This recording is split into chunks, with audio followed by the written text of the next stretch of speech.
సీతగా భూమాత ఒడి చేరి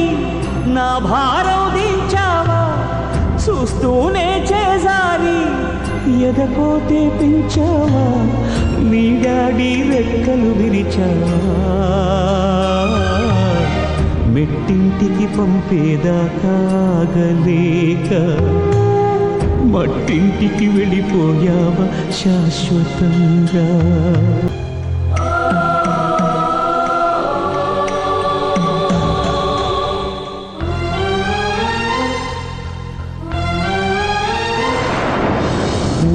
కొట్టే పాపాయి రాని రాదని తెలిసాక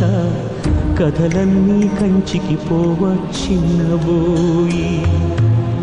పడుకోవేమంటూ ఎప్పుడైనా నిన్ను కసిరానా అయితే చూడంటూ అలిగావా నా పసికోనా ఏనాడు లేవను అంటూ పడుకుంటున్నావా నూరేళ్ల నిద్రతోనే రెప్పలు మూసావా